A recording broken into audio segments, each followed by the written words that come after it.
Recent research tells us that about half of our 11 to 20-year-old girls regularly alter their photos to enhance their appearance online in order to find acceptance. Researchers also tell us that our girls are much more likely to experience anxiety and depression than their male peers. What are the cultural forces that are shaping and even misshaping girls in today's world? Why are more and more of our girls struggling to figure out who they are and how to live in the world? And what can parents and youth workers do to guide girls through the earthquake of adolescence and into an adulthood where they flourish? Stay tuned as we chat with physician, counselor, and author Dr. Leonard Sax about his new book, Girls on the Edge, on this episode of Youth Culture Matters.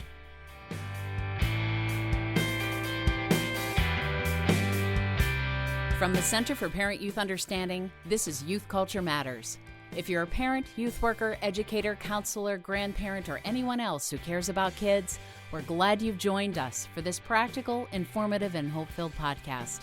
This is a place where together we talk and think Christianly about the rapidly changing world of today's children, teens, and young adults.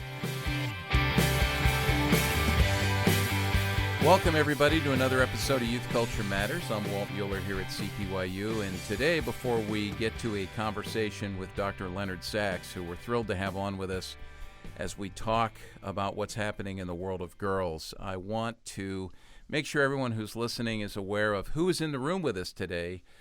We've got more than just our normal I don't know if we should say normal, but our regular co-host, Jason Soshnik, who's with us, joining us from Spokane. But I want to go around to everyone who's in the room, since we're talking about girls. We all have relationships with girls. In this room, we are parents. We are some of us grandparents. We have worked with teenagers over the years. Of course, our work here at CPYU, we're concerned about what's happening in the youth culture.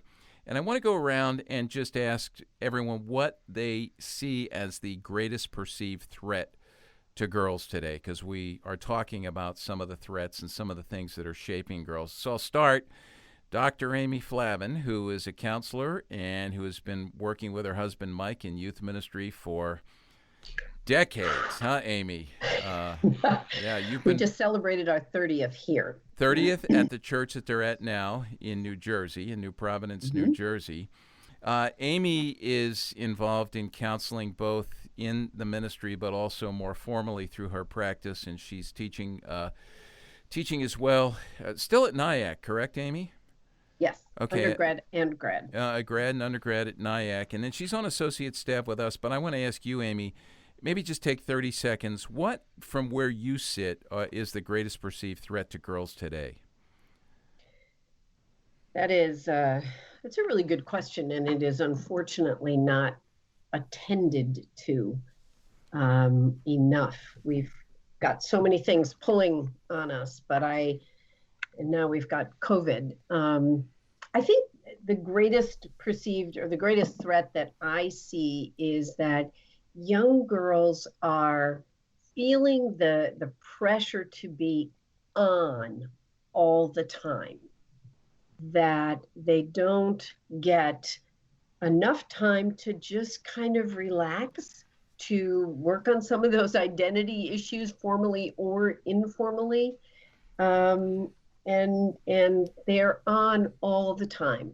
And I think that is the result of a very constant amount of input that they get from, unfortunately, the easy target, but social media. And with COVID, I am finding they're spending even more time. Yeah. Well, thank you, Amy. We're going to get to talk to Dr. Sax about that, because that's certainly something that he's been addressing in his practice and also in his new book. Chris Wagner, who's here, and everybody's familiar with Chris. Chris handles all the engineering of this Youth Culture Matters podcast. And you're dad to a 10-year-old, correct? Yep. 10-year-old daughter. Yeah. It is a rough world for them to navigate. And I think if I were to try to summarize the answer to your question, it'd be the confusion or the mixed messages that they receive regarding everything from their abilities and what they can and cannot do to things regarding sexuality, what they should or should not do, and it seems like they're hearing messages of one thing, and then their role models are doing the exact opposite, and I think that leaves them scratching their heads, not sure what to do. Yeah, good. Thank you for that. Theodora Dillman is our intern here, and she is taking a semester off from her studies at Yale University, 20 years old, a junior, a girl, right? And a big sister. And I've seen you with your little sister. How old is she? She's 10. She's 10. Mm-hmm. Okay, yeah. So, you're playing field hockey at Yale on the women's field hockey team, so you're around females, your peers. How would you answer that question, Theodora? Concerning to me most, and what I see a lot on campus, is the continued reduction of females to just a body, and the reducing of personhood to what now society is defining as female as just a person who menstruates. I saw an article recently for a dictionary definition of what it is to be female, and it was defined as simply those couple words.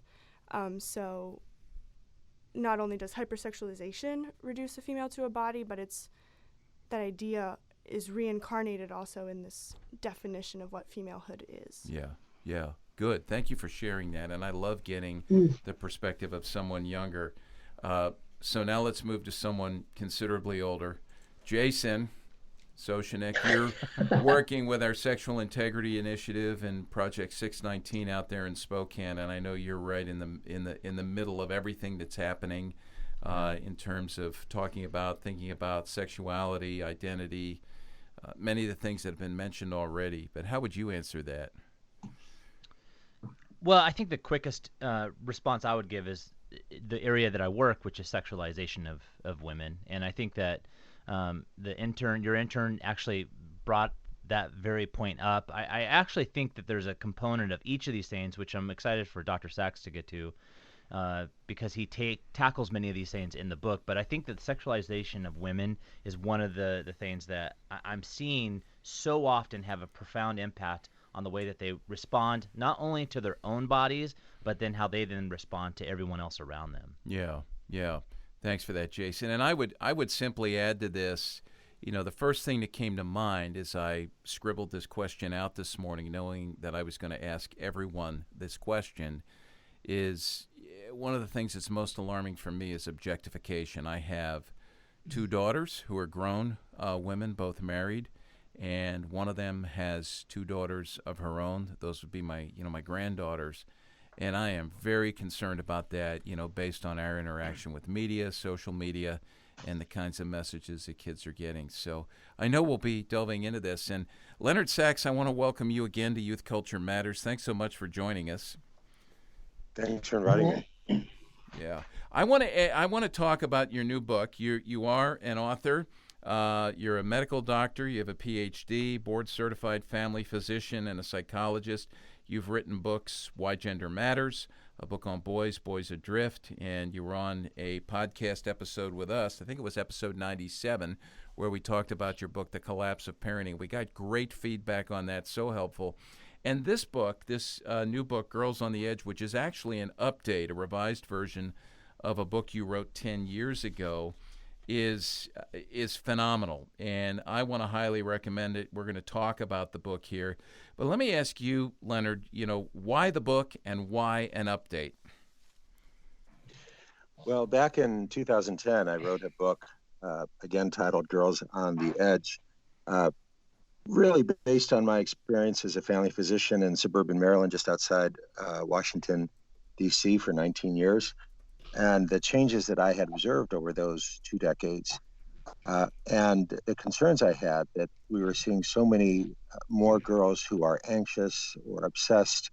They're outperforming their brothers on almost every domain, certainly academically, but they're much more likely than their brothers to be anxious or depressed, obsessed.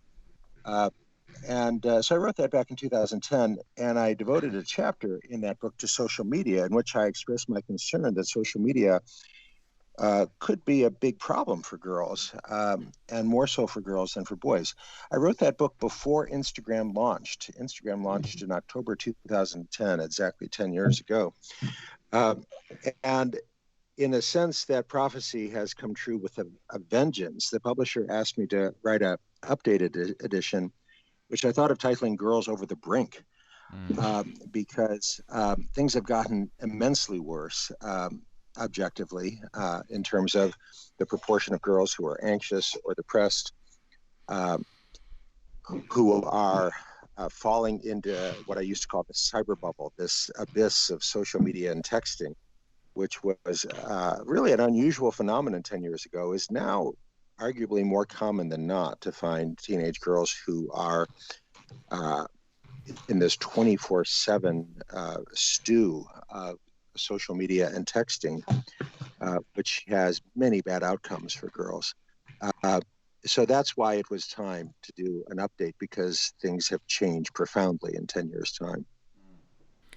Well, why don't you mentioned a little bit about some of what's changed in terms of social media. Any other major changes you've seen that we need to be aware of that would be helpful for us to know as certainly parents, grandparents, youth workers, working with girls, trying to lead girls?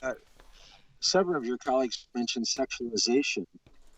I would point out that American culture has really always sexualized women. There's nothing new about that. But you go back 50 years ago, and the sex objects were actually women, adult women like Sophia Loren and Marilyn Monroe. What's troubling and alarming about what's going on right now is the sexualization of girlhood, where you now have 9-year-old and 10-year-old girls who are concerned about being muffin tops. I see 9-year-old girls who tell me they're on a diet. You have 9-year-old girls expressing concerns that 20 years ago would have been expressed by 14-year-old girls, that they don't look hot, that they need to lose weight. And that's really toxic, this sexualization of girlhood. But that's not really my concern. If you were to ask me what's my biggest concern, I'd say it's a tie between the culture and social media, which kind of feed off each other in a toxic loop. The culture. So 9 weeks ago, Cardi B and Megan Thee Stallion launched a video titled WAP. I cannot describe what that acronym stands for on a family radio station because it's profane. And the song is filled with profanity, the F word, the N word. And it is devoted to vaginal lubrication. That's what the song is about. It's not about love or intimacy or relationship. Those words never occur, nor do any words like that occur. It's entirely about the mechanics of vaginal lubrication, specifically vaginal lubrication. It is a hymn to vaginal lubrication. And this song broke every record for popularity in this country. It had the most streams of any video in history, 93 million streams in 1 week's time. Hit number one, of course, on launch at the Billboard Top 100. It has been in the top 3 at the Billboard Top 100 for the past 9 weeks. And if a girl in the United States is just, looking at what are the most popular videos right now on YouTube, or what's trending on Instagram, this is what she's going to find. And this is really harmful. This is really toxic. Trashy art degrades us. And kids are not born knowing what is good taste and what is trash. They learn from their environment. And girls are now immersed in a toxic environment that's telling them, hey, this is what it means to be cool. There are 4 women who have more than 180 million followers on Instagram, and only 4. Those 4 women are Kim Kardashian, Selena Gomez, Ariana Grande, and Kylie Jenner. All of whom, Kylie Jenner incidentally appears and has a role in this video I mentioned, WAP, W-A-P. All 4 of these women regularly pose semi-clothed in bodysuits or lingerie,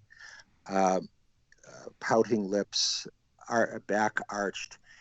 And many American teenage girls are like, yuck, if that's what it means to be female, I want no part of it. There has been a 40-fold increase over 10 years in the proportion of teenage girls who say, I'm not a girl, I'm a boy.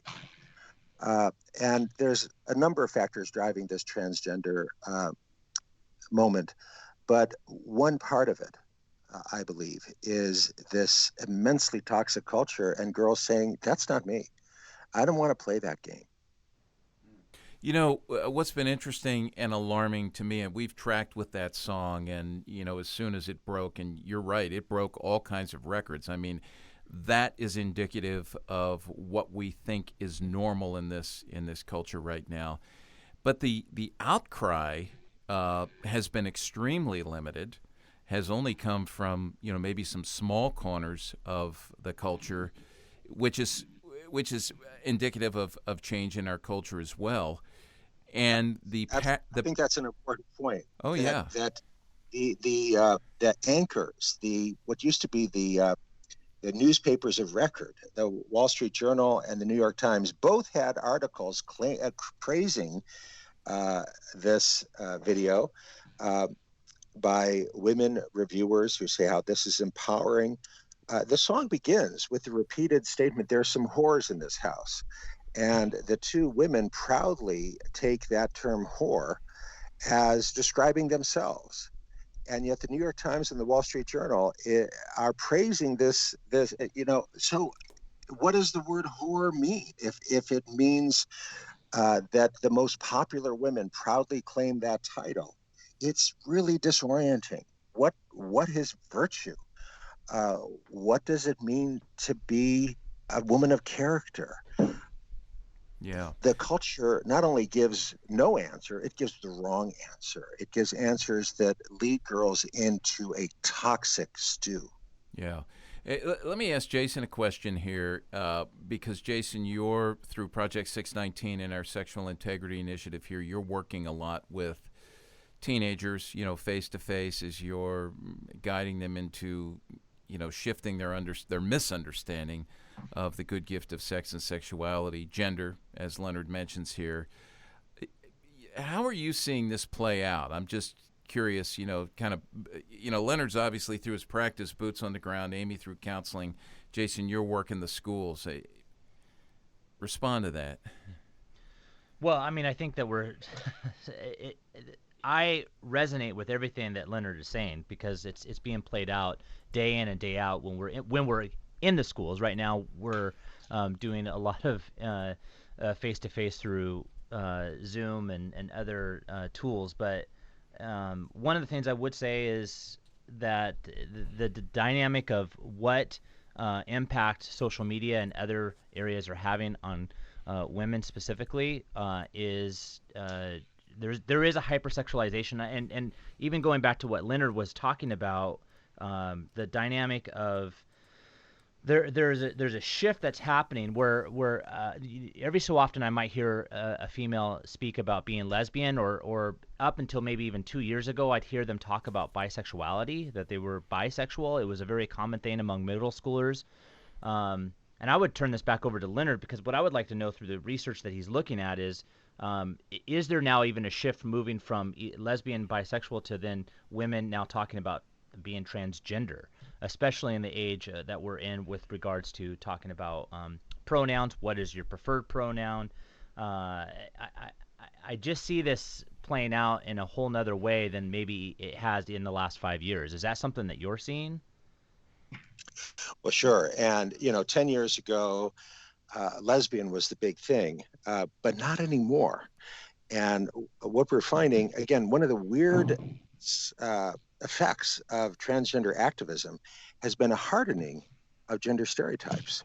So, you know, my daughter, her big dream, she's 14 years old, her dream is to attend the United States Air Force Academy and to fly for the United States Air Force. And that's great. And I support that 100%. But today, if a teenage girl says that her dream is to fly combat aircraft, it is now common for people to say, oh, you know, that's great. Are you transitioning? Are you a boy? What are your preferred pronouns? Look, there's more than one way to be a girl. And what's really weird about this transgender moment is that if you don't fit the pink and blue stereotypes, if you don't want to wear a bodysuit like Kylie Jenner and arch your back and pout your lips, then maybe you're a boy. Have you thought about transitioning?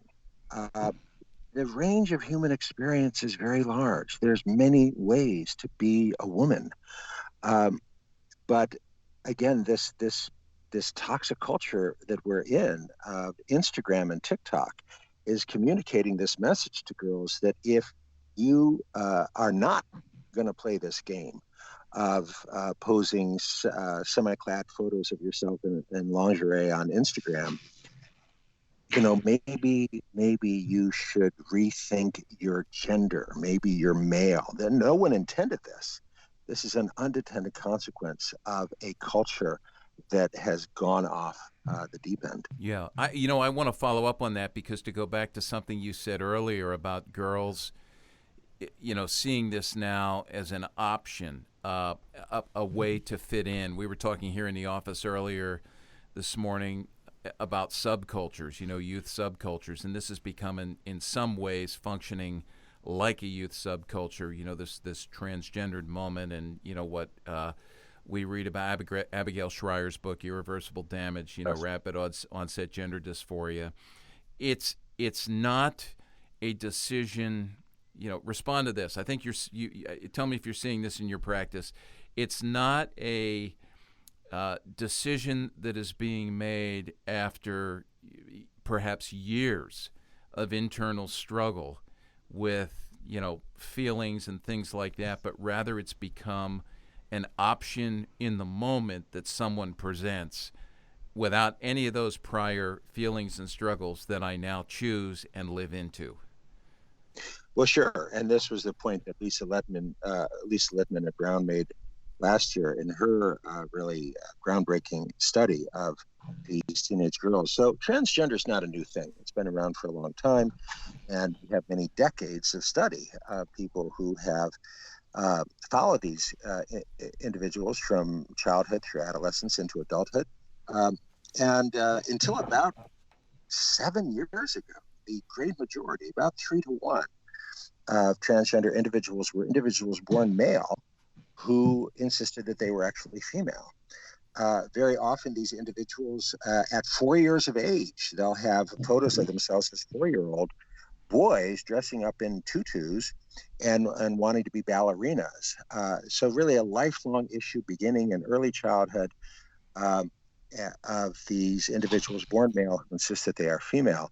That was the great majority of the transgender experience from really the beginning of research on this topic in the 1950s, right through about 2013. And then really, primarily in the last 5 years, things flipped completely.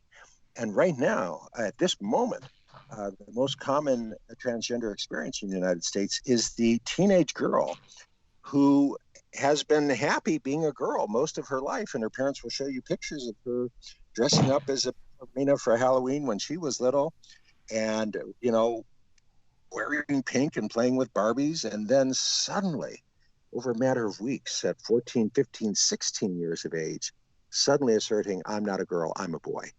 And Lisa Littman at Brown, the first to document this experience in hundreds of encounters, coined the phrase rapid onset dysphoria to alert us that this is something really new and different.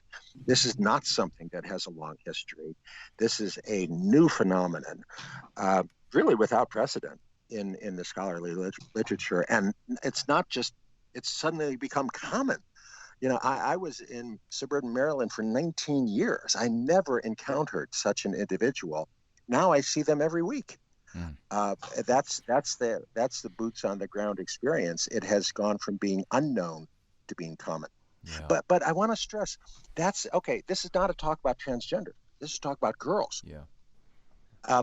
Most girls, certainly more than 90% of girls, are not having that experience, but it affects them. When you go to school and the principal says, you all know Emily, you're not to call Emily anymore. Emily no longer exists. Emily is now Justin. And if you address this individual as Emily, you will be subject to discipline referral. Emily is now Justin. Justin's preferred pronouns are he and his. And Justin will be using the boys' bathroom because Justin is a boy. Every kid at school is affected by that. even if that individual has no gender dysphoria themselves, they are now being taught by the authorities, by the principal, by the teachers, that gender isn't real, that gender is just whatever you want it to be, that there's no underlying reality there. Adolescence is confusing enough. The task of the adolescent is to figure out, who am I? Who do I want to be? And whether you're a woman or a man is pretty fundamental. And the principal, the counselors, the teachers are now pulling the rug out from underneath every kid's feet by saying that foundation is open to question. We want you to think, are you really your assigned gender, the gender that you were assigned at birth? Maybe that's not a good fit for you. Maybe you would be happier choosing a different gender or going non-binary. Questions that kids never encountered 10 years ago. Every kid at that school is now encountering, and it is making the confused time of adolescence much more confusing. The grown-ups are doing harm. Yeah, we need to take a break. We're talking to Dr. Leonard Sax about his book, Girls on the Edge. By the way, I'll mention on the cover of the book, Caitlin Flanagan, in an article in The Atlantic, says it is the best book about the current state of girls and young women in America. So stick with us. We'll be right back and continue our conversation.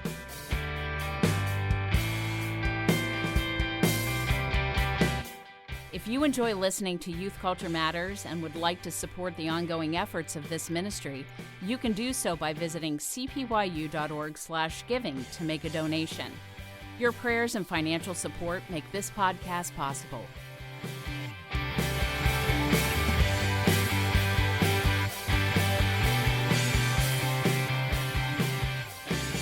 Thanks for listening to Youth Culture Matters. We're here with Dr. Leonard Sax talking about his new book, or a book that's been updated from several years ago, Girls on the Edge.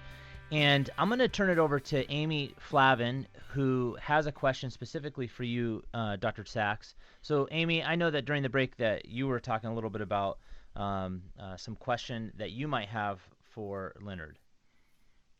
Yes. Thank you. Thanks, Jason. I think, Dr. Sax, one of the things that I am most concerned about, and maybe you can, as a physician, help us wade through this, is that it seems that, unfortunately, politics has also entered into this.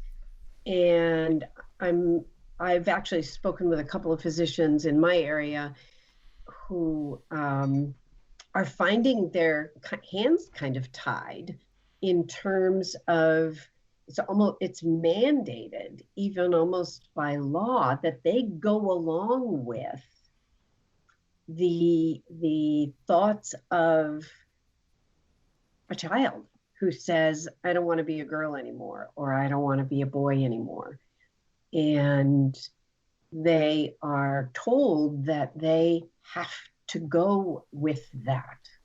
And I'm wondering if you have any suggestions in regard to that. I'm a therapist, and I have not directly encountered it, although I've encountered many young people who are, having homosexual feelings or same-sex attraction. Right. Well, we need to distinguish same-sex attraction from gender identity, sexual orientation and gender identity. But getting to the core of your question, I'm in Pennsylvania. I have not encountered that firsthand, but I've heard from many professionals in California, in New Jersey, and Massachusetts who have encountered it. In California, New Jersey, and Massachusetts, there's now a state law prohibiting, quote, conversion therapy. End quote. And conversion therapy is defined in those statutes, not only in terms of sexual orientation, but in terms of gender identity. So the term conversion therapy arose back in the 1990s when there were a number of clinics that claimed that they could change the sexual orientation, that if a gay man wanted to be straight, he could go to the clinic and they would, presto, turn him into a straight man. That's traditionally what the term conversion therapy means. These state laws, however, apply the term conversion therapy to any failure to affirm a gender dysphoric individual's preferred gender identity. So if a 5-year-old boy says, I'm not a boy, I'm a girl, it is now a matter of law in California, New Jersey, and Massachusetts that the professional, the pediatrician, the psychologist must affirm that. And if they say, okay, so for example, a few years ago, standard of care would have been to say, well, tell me more about that. And the boy says, well, I want to do ballet, and all the boys I know want to play with lightsabers. And the only kids I see doing ballet are girls, so I want to be a girl. I am a girl. 3 years ago, it would have been standard of care to say, okay, you want to do ballet. That's great.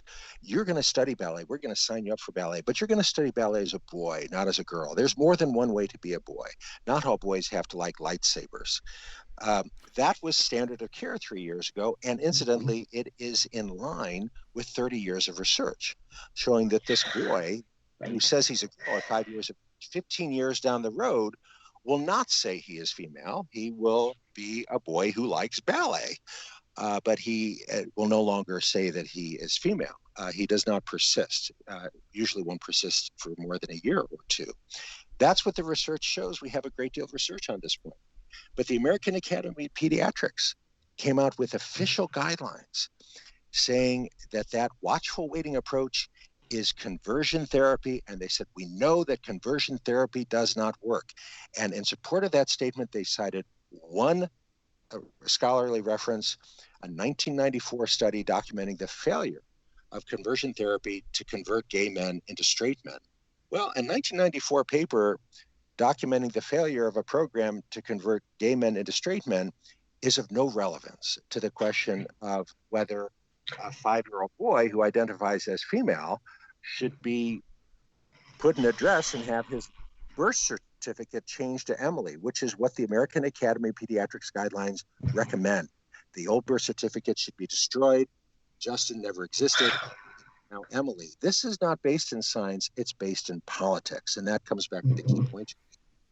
And that's why I wrote an article called The Politicization of the American Academy of Pediatrics, because unfortunately that's what's happened. The American Academy and many other leading organizations, which for most of their history were guided by science, are now ignoring the science and instead being guided by politics and ideology. And that's a problem. So I've heard from professionals in California and Massachusetts who tell me that they're now whispering to the parent. They don't want to speak out loud. They don't want to be overheard by any staff. And they don't put this in the official chart. They'll whisper to the parents, hey, just wait a couple months, wait a year or two. Your 5-year-old son will outgrow this. By all means, sign him up for ballet. But they don't write that in the chart, because if they do, they could lose their license. Yep. So I happen to practice in New Jersey, so I totally resonate with that. Yeah, Amy, that was a great question. And Leonard, you've mentioned where this has gone in response to that question. You've mentioned where it's gone in the world of medicine. My question is, do you perceive or have a sense that this is actually going to spread, this kind of, these borders and boundaries that we're not allowed to overstep? Do you think this will spread into the realm of parenting, so parents won't even be able to respond to a child, or even into the world of, we have a lot of youth workers who work in churches who are listening, where they will not be allowed to discuss this other than it being legislated that they have to, quote unquote, affirm? Well, it's already happening. I mean, in California, there was already a case of a 16-year-old where the parents lost custody because the teenager said, the parents don't endorse my decision to transition to the male role, and the parents lost custody. So again, it's scary. And when I counsel, I get emails from parents in California. I say, look, they have to leave the state of California before they take your child from you. That doesn't happen often. And again, I always want to keep people's attention focused not just on this unhappy, and they are almost always unhappy, teenage girls. Again, that's Lisa Littman's finding that more than 60% of these girls who decide that they are boys suddenly, as teenagers, they're also clinically depressed or anxious on one or more psychiatric medications. It is very unusual. It's almost unheard of for a happy girl with lots of friends doing well in school suddenly to announce at 15 years of age that she is a boy. The great majority of girls who are experiencing rapid onset gender dysphoria have underlying psychiatric issues. And they hope that transitioning to the male role will fix those issues, which we now know isn't the case. And again, there's been so much smoke on this issue, so much confusion. A very useful article published recently at the publicdiscourse.com, pulling apart the findings on this, that in fact the largest studies are showing no benefit of transitioning. On the contrary, it's not unusual. These kids wake up after their gender reassignment surgery or their new hormones, and they're still who they were, and they're still unhappy, and they're still miserable, or it doesn't fix it.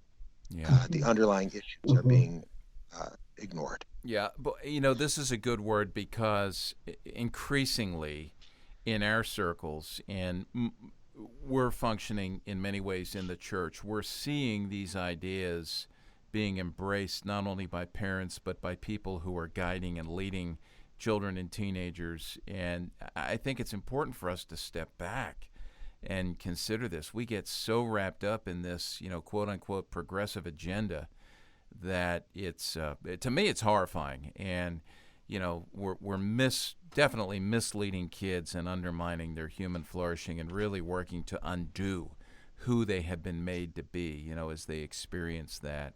So it's a tough moment for parents, because suppose you're a parent who doesn't have an advanced degree, and now your 15-year-old daughter is saying she's a boy, and the pediatrician is saying, well, the American Academy endorses this, and yes, it's your job now to help her transition to that role. And they read the New York Times and they hear nothing about how all they hear on the New York Times or NPR is how parents need to help their kids transition. How is a parent who doesn't have a PhD or a doctorate of any kind supposed to say, yes, I know better than my pediatrician, I know better than the New York Times, I know better than the American Academy of Pediatrics? On the contrary, these parents are like, well, if all the experts say, I guess it must be so, even though it doesn't feel right to me. And I get emails from these people across the United States saying, I just found you online, and you're the only voice I've found that is saying no to the New York Times and NPR and the American Academy. And I reassure them, actually, I'm not the only voice. There are other voices of sanity, but unfortunately, you won't get them in the mainstream. Yeah. So in the book, Leonard, you break the book down into 4 factors, the first part of the book, 4 factors putting girls at risk. You've talked about the first one here, sexual identity and sexualization. The second one is social media. Can you comment a bit on that, perhaps beyond what you've already said to us about social media? We've been watching here the Netflix film The Social Dilemma, which raises some alarms for us, but you've written very well on this and how it relates to girls.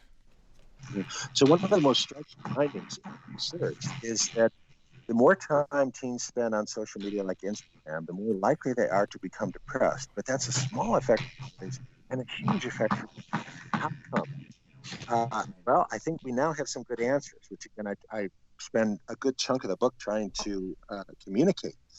Girls and boys use social media differently, and that seems to be driving the difference. So a boy and a girl both go to a football game. They both take pictures of the game. The boy is taking a picture of the game or the pretty cheerleader at the game. The girl is turning the phone on herself, and she's taking 100 selfies at the game. And then that evening, she's going through those 100 selfies, and she's finding 2 or 3 where she's laughing and the kids around her are laughing. That's what she's posting on her Instagram. If you don't like Jake's photo of the pretty cheerleader, he doesn't care. But if you don't like Sonia's photo of Sonia, she's going to take that more personally. And So a boy and a girl both get sick. They both throw up. The boy posts a photo of his own vomit on his Instagram. Girls never do that. Girls never do that. So imagine a girl sitting in her room looking at all the other girls' Instagram. You know, there's Emily at the party. She's having a great time. There's Vanessa at the football game. She's having a blast. I'm just sitting here not doing anything. My life sucks. A boy looking at the other boys' Instagram, well, there's Jake's vomit. There's Brett's dead dog. Because boys post a wider range of their lived experience, they're less likely to feel like all the other boys are having more fun than they are. And that brings us to another study from Carol Dweck and her colleagues at Stanford, showing that girls are very ready to believe that other girls are having more fun than they are, that other girls' lives are more interesting than their own life is. This turns out to be not at all true for boys. Turns out that boys greatly overestimate how interesting their own life is to other people.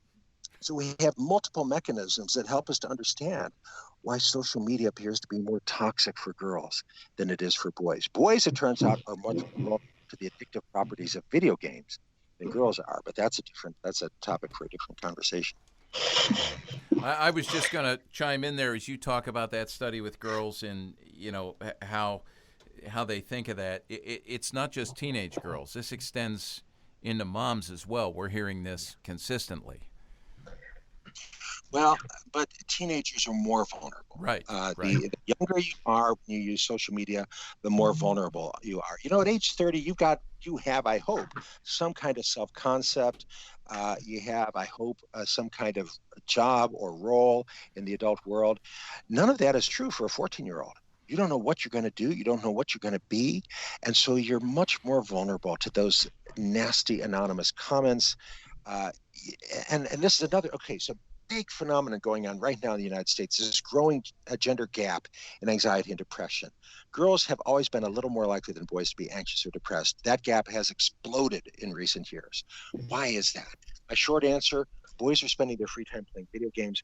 Girls are spending their free time on social media. How does that explain the difference? It's very simple. If you spend 3 hours a day playing Fortnite or Grand Theft Auto or Call of Duty, you will eventually be master of the universe.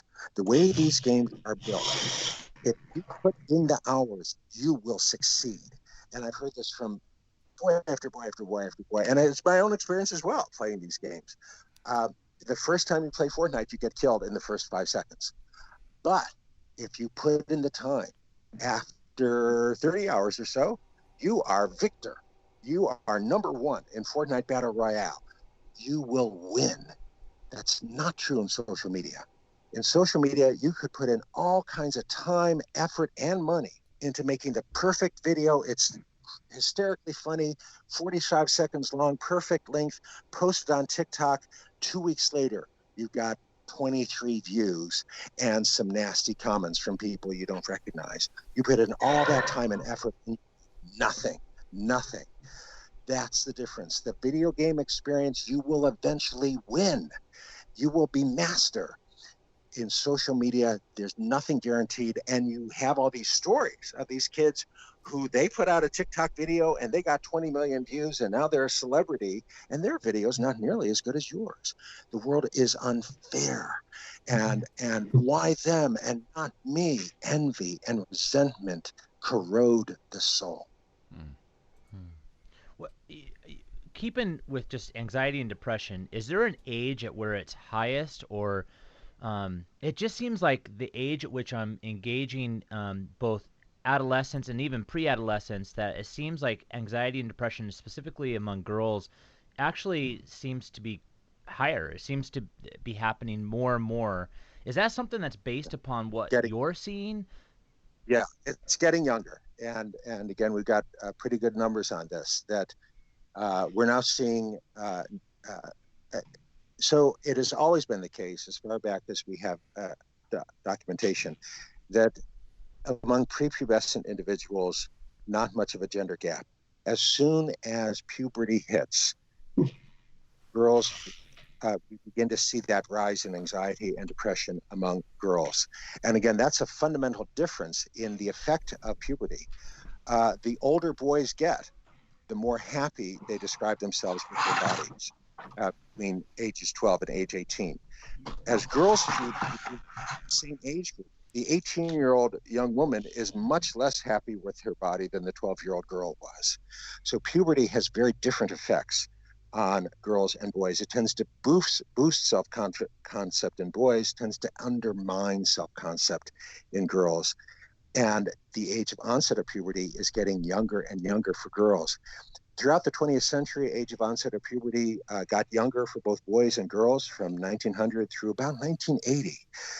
Since 1980, there has been no significant change in the age of onset for boys for puberty, but it's continued to get younger and younger for girls. More than half of American girls now begin the process of puberty prior to their 10th birthday.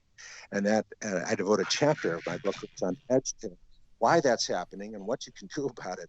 And it's not good news. The earlier the onset of puberty, the greater the risk of anxiety and depression for that girl in adolescence. This is so good. We're going to take a break, and when we come back, we'll continue our conversation with Dr. Leonard Sax.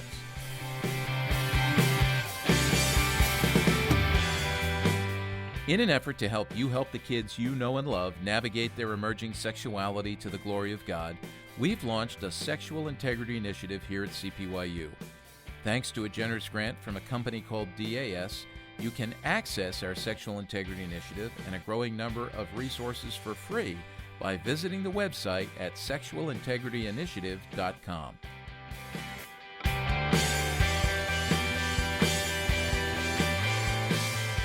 This has been a great conversation with Dr. Leonard Sax about his book, Girls on the Edge. The book is published by Basic Books, and we highly recommend that if you're a parent, if you're a grandparent, if you're a school teacher, if you are a pastor, if you're a youth worker, get this book and read it, because what Dr. Sax does is he is working through many of the factors today that are shaping our girls at younger and younger ages. I would say misshaping our girls as well at younger and younger ages, things that are putting our girls at risk. And we've talked a bit about the first factor, sexual identity and sexualization. The second factor we just finished chatting about a little bit, social media, which certainly we want folks to be aware of. We talk about these things at our Digital Kids Initiative here at CPYU, and parents, these are matters that you have to be addressing. These things are not neutral in any way, shape, or form, and so we need to be very proactive in understanding not only what some of the pressures are in terms of this good gift of technology and how it's misused, but how it misshapes our girls and our sons as well, and how to prevent that. But I want to shift here. You have a chapter, Leonard, on dreams and obsessions. Can you talk about that a bit? Yeah, so I have visited over 400 schools over the last 19 years. And very, very often in the United States, as you're touring a school, you'll see posters in the cafeteria, in the hallways that say things like, dream big, never quit. Quitters never win, and winners never quit. If you work hard enough, your dream will come true. The problem with each of those statements is that they are false. They're not true statements. If you work hard enough, your dream will come true. Well, it depends. If your dream is to play in the National Basketball Association and your adult height is 5'4", your dream is not going to come true, no matter how hard you work. You have to find the right dream. You have to find a dream that is suited to your talents.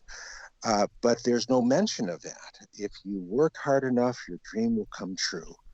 And that is not traditionally actually been part of American education. And again, we know this from scholars like Jean Twenge, who have studied what American kids were taught a generation ago and what they're taught today. And it really is toxic because if you work hard enough, your dream will come true. Well, the flip side of that is if your dream doesn't come true, you didn't work hard enough. It's your fault. So we have girls whose dream is to be an Instagram celebrity. And as I said a moment ago, they put all this time and effort into their Instagram video and it fizzles.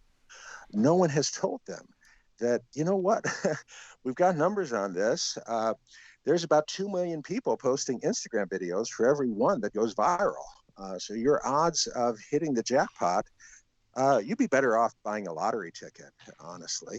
The odds are very low. No one has told them that. On the contrary, they are immersed in this drumbeat. If you work hard enough, your dream will come true, which means it's your fault. If the dream doesn't come true and you don't hit that jackpot of fame and wealth, it's your fault. You weren't good enough. You didn't try hard enough. And girls more than boys tend to internalize their failures. When boys fail, they're more likely to say, well, the coach didn't like me, or it was rigged, it wasn't fair. When girls fail, they're more likely to say, I'm not good enough, I'm not pretty enough. And as a result, that disappointment, that envy, that resentment turns inward, and you have a very unhappy girl. Can you, in the chapter you talk about anorexia of the soul, can you comment on that? That term really grabbed my attention. Yeah, so it's not my phrase. It's a phrase a mom used describing what she observed in her own daughter. So we know a lot about anorexia nervosa, how some of these girls fall into this cycle of thinking they're too fat, and even though they're not, and they can gain mastery by not eating anything. They fall into this obsession where the only parameter of value is being slender, being really slender. And the more slender you are, the better you are. And so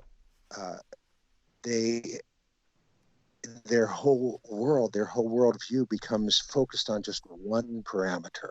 Only one thing matters, and that's whether or not I'm slender. And as this mom observed, this is happening in other domains, anorexia of the soul, where a girl develops an obsession, maybe with fitness, maybe with Instagram. And all that matters is how she's doing on that one parameter. And I talk a lot in the book about, hey, it's great for girls to be athletic, to participate in a team sport that has many well-documented benefits. But how do you tell if it's tipping over into an unhealthy obsession?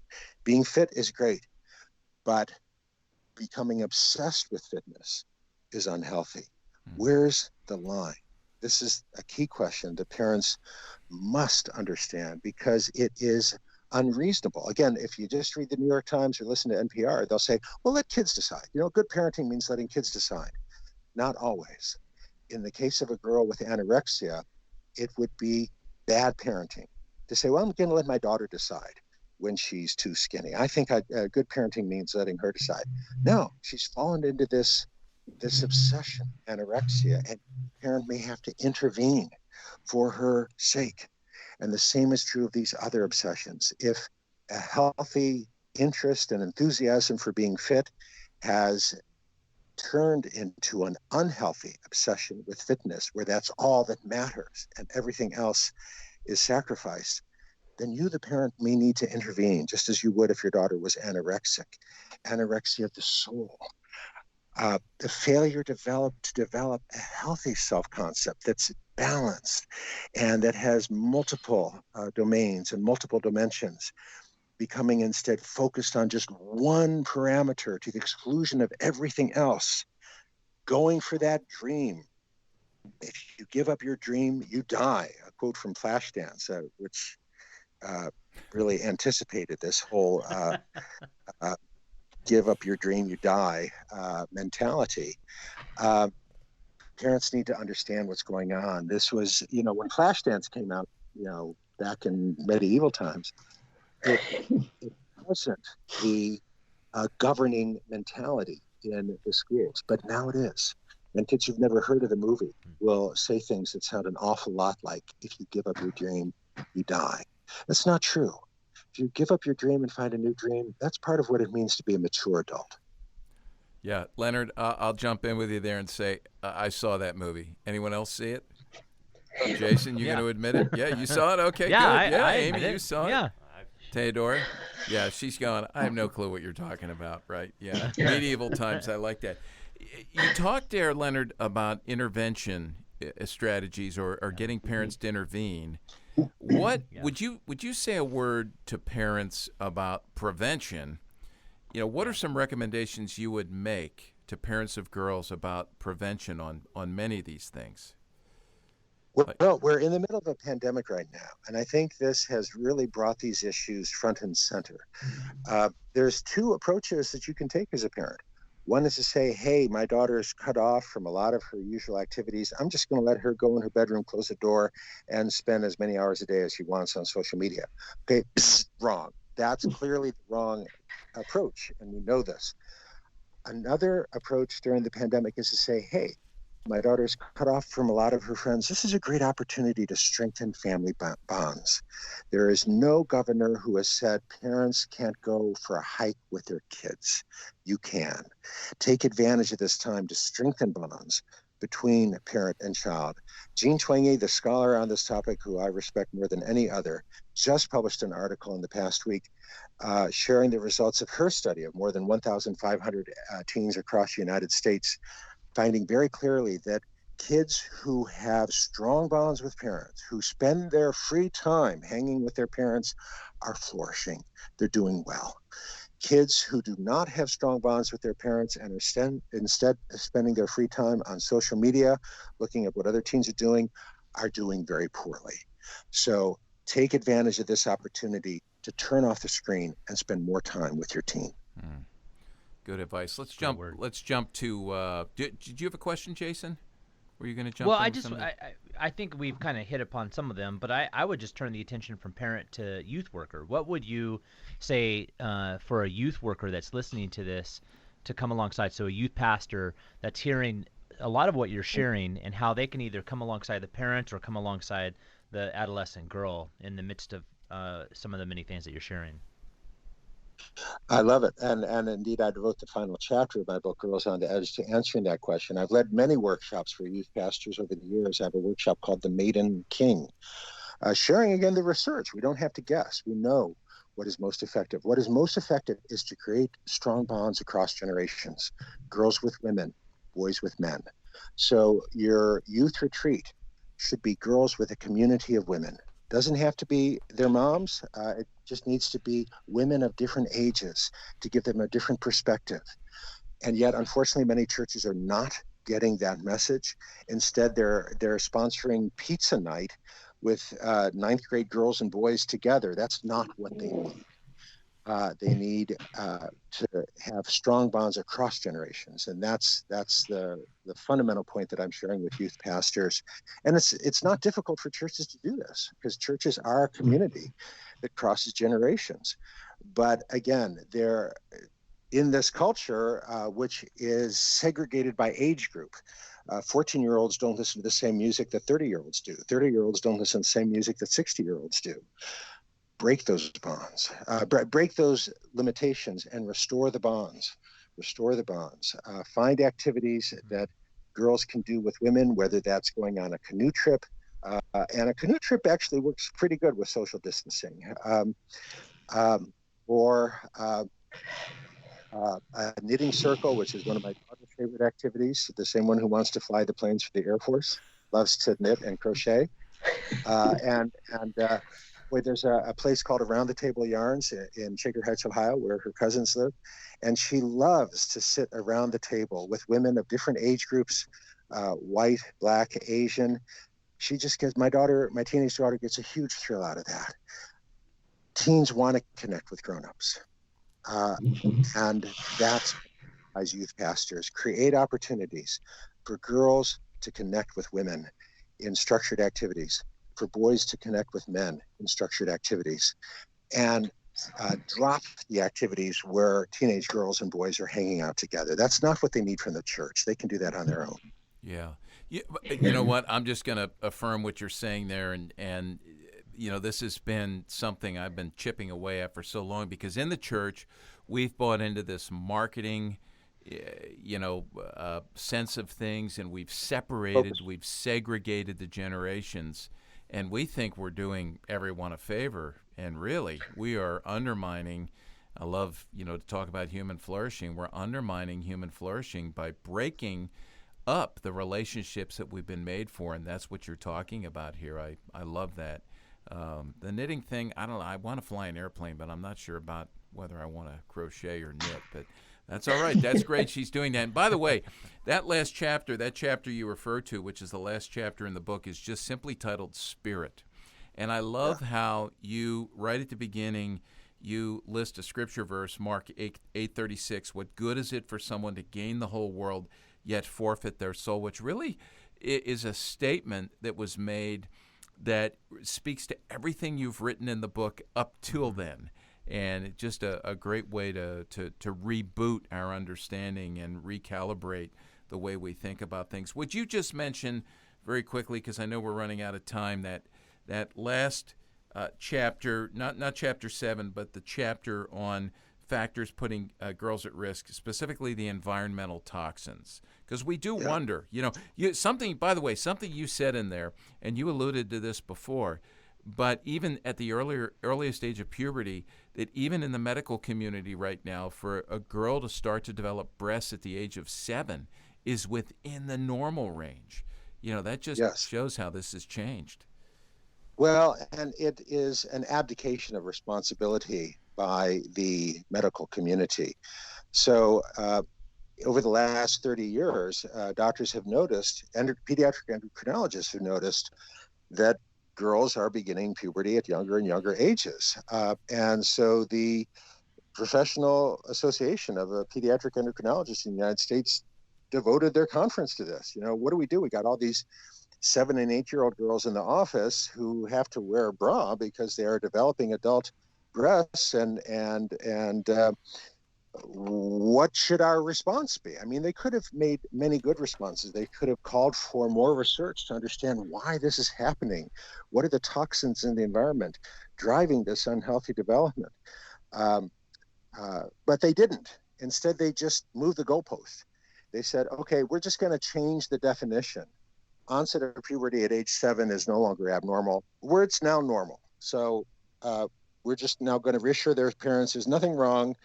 Your girl has breasts at 7 and menstruating at 9. We're going to consider that within the normal range. And that, as I said, was an abdication of responsibility by pediatricians who should have known better. But the good news is you can fix it. You don't have to move to the jungle. The measures are very simple. The researchers have told us where these things are coming from, where these toxins are coming from. And many parents just don't know. So you give your daughter a plastic bottle with bottled water. You think, oh, very healthy, bottled water. No, unfortunately not. That bottle is made of polyethylene terephthalate.